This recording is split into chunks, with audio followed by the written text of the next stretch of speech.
In this video, let us continue to solve more problems based on general solution of the equations reducible to the forms sin theta equal to sin alpha, cos theta equal to cos alpha, tan theta equal to tan alpha. Alright, here we've got the problem which says solve 2 cos squared theta plus 3 sin theta equal to 0. No matter what kind of trigonometric equation that we have, all we have to try and do is to convert or transform that into one of these forms, alright? So let's see what do we have to do in this equation. So now that we've got 2 cos squared theta plus 3 sin theta equal to 0, I'm going to write 2, in the place of cos squared theta, I'm going to write 1 minus sin squared theta. Alright, that's because sin squared theta plus cos squared theta equals 1. I write plus 3 sin theta as it is, no changes to that. Now I multiply 2 inside. 2 times 1 is 2, minus 2 times sin squared theta is 2 sin squared theta, plus 3 sin theta equals 0.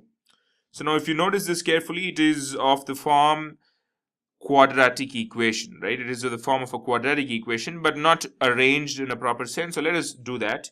So first we have 2 sin squared theta. We got to change the signs. So multiply both sides by negative, you get 2 sin squared theta minus 3 sin theta minus 2 equals 0. So now what we're going to do is we're going to split the middle term. So we have the coefficient of sin squared theta 2 multiplied with this 2, we get 4. So now factorize that 4 and split the middle term. So we have 2 sin squared theta. Now we need to get minus 3. So what I'm going to do is I'm going to write minus 4 sin theta plus sin theta. The reason being we need to get 4 when multiplied. 4 into 1 gives you 4 and minus 4 sin theta plus sin theta gives you minus 3 sin theta. Write the minus 2 as it is. Alright. So now grouping it, we have consider these two, take out 2 sin theta, and what you have left here, you have sin theta. If you take out 2 sin theta from this term, you have sin theta left, minus if you take out 2 sin theta from this term, you've just got 2 left. So here it should be sin theta by 2. It is already, so it's pretty easy for us. So here you just have to put plus 1 because plus 1 into sin theta gives you sin theta, plus 1 into minus 2 gives you minus 2. No changes. We haven't changed anything, we've only manipulated, that is by quadratic equation, alright? Now, considering these two terms, we take out sin theta minus 2. So taking out sin theta minus 2, what we've got left is 2 sin theta plus 1 is all that is left, equal to 0. So now what we've done is, we've almost reduced this equation. Now we just need to separate them. So we have sin theta minus 2 equal to 0 or 2 sin theta plus 1 equal to 0. Which gives us two equations such as sin theta equal to 2. 2 goes to the right hand side, or sin theta equal to minus 1 by 2 because 1 goes and then 2 follows. So it's sin theta equal to minus 1 by 2. So we've got two equations. We've got to reduce this to the form sin theta equal to sin alpha is what we have to do. Now when we do that, we can see that one of these equations is not valid, because you do not have a value for theta such that sin theta equals 2, right? So therefore what we can write is, we can write sin theta minus 2 is not equal to 0. So this is not going to be satisfied and this is nullified. I mean, it is not valid. Now let us go to this one. This one, of course, it is sin theta equals minus 1 by 2. Now we know that sine of pi by 6 is 1 by 2. Now, does it make a big difference to get minus 1 by 2? Well, in the case of sine, not much, because sine of minus pi by 6 is still going to give you minus 1 by 2.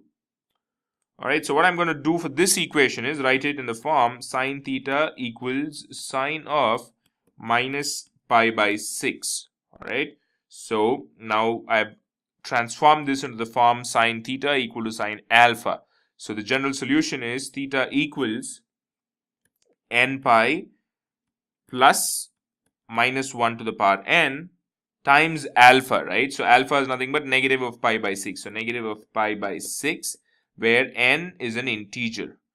So this is also done, but you can just eliminate this negative sign from the alpha. So you can write it as theta equals n pi plus minus 1 to the power n times minus 1. You're taking the negative out is -1, so that you get pi by 6 as positive, where n is an integer. Not done yet, a small step to be finished.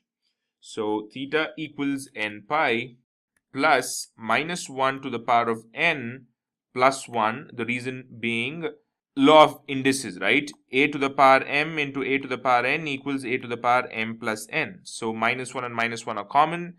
We've got n, this is obviously 1, so it becomes -1 to the power of n plus 1 times pi by 6, where n is an integer. So this is the general solution of the given trigonometric equation.